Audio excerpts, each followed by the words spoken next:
Hare Krishna. All glories to Srila Prabhupada. Welcome back. This is lesson 10, the Sibilants and the Aspirate. This is the last lesson in our series of learning consonants before we review all of our consonants and then start learning how to combine these consonants to make words, phrases, and sentences. So let's begin. So in this lesson, we're going to learn a special class of letters called the fricative letters. In Sanskrit, it's known as Ushman. Fricative letters are basically letters that require two articulators to vibrate very closely to produce a very distinctive sound. And in Devanāgarī, there are two such subgroups of these letters. The first is Sibilants. These are letters that are used to make a hissing noise. And there are three letters recognized in the alphabet that will provide this hissing noise. And the last category, which only consists of one letter, is the aspirate, which is basically a strong puff of air, strong puff of breath. So here are the letters, the last set of letters in the Devanāgarī alphabet, the last consonant specifically.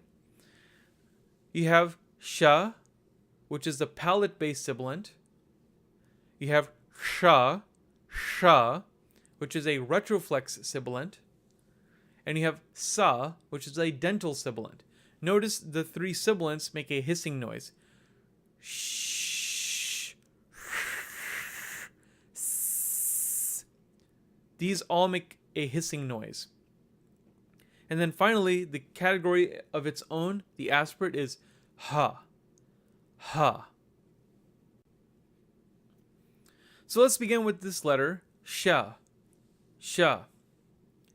To pronounce this letter properly, you're going to take your tongue and you're going to have it touch the palate and produce that hissing noise from there. Sha. This is the typical SH sound that you hear in many words like shoes or shine. It requires the palate to be able to have that air come in contact to produce that hissing noise. So how do we write the letter sha? Well, what we do is we start writing something that looks like a number 2 that's very curved with a little loop that goes down to the right. Then you're going to make a vertical line to the right, but you don't connect the vertical line to the shape. And then finally draw a horizontal crossbar on top. Now, in this rendering, you see that the horizontal crossbar is connecting both the vertical line and the number 2 figure. You may see some people write the letter sha with a big hoop on top of the 2 shape figure and doesn't really connect the horizontal line. Either rendition is acceptable. The next letter is the retroflex sha. So remember how you produce the letters sta, ta, da, ra, ra. In that fashion, you're going to curl your tongue to produce that sha sound. Sha. Compared it with the palate sha to the retroflex sha.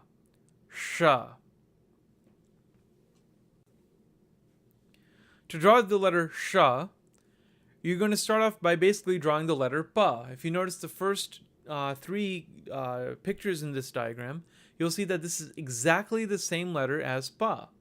But the only difference is that you draw a diagonal line starting from the upper left part of the U shape in the ba figure, and you're going to go downwards to the right to connect to the bottom right portion of that U shape.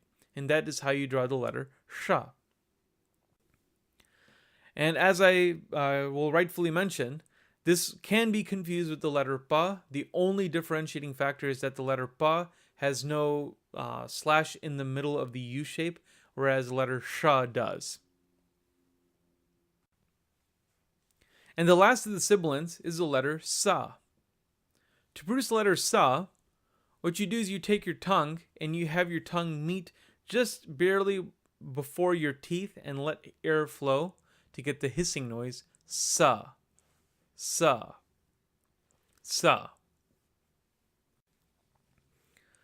write sa, you have to remember how you write the letter ra. And if you can write the letter ra, this letter should not be a problem at all.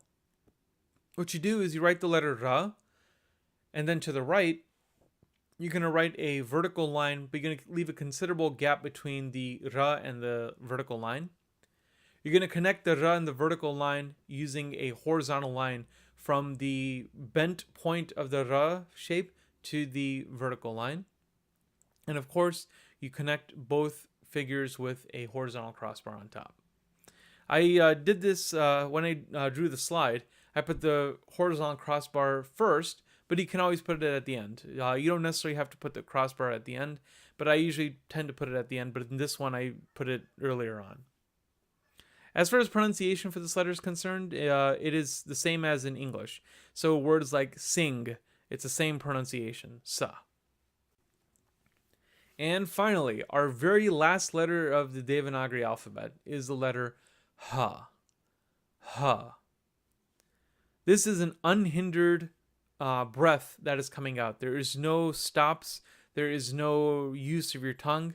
It is actually considered a very divine letter. In fact, if you think about the arrangement of the Devanāgarī alphabet, the letter A, the very first letter of the entire alphabet, represents sound, the most primordial sound that your bodies can make. That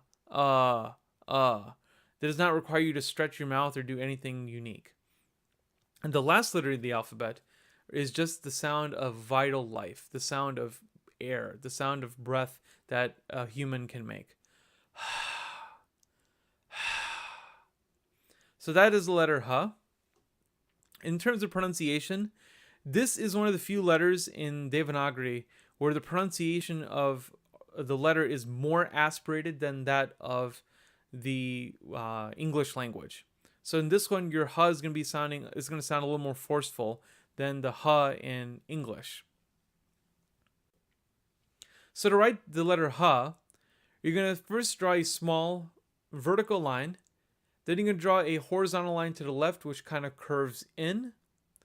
Then you're going to draw this big hook-shaped figure that you see in the second part of the diagram.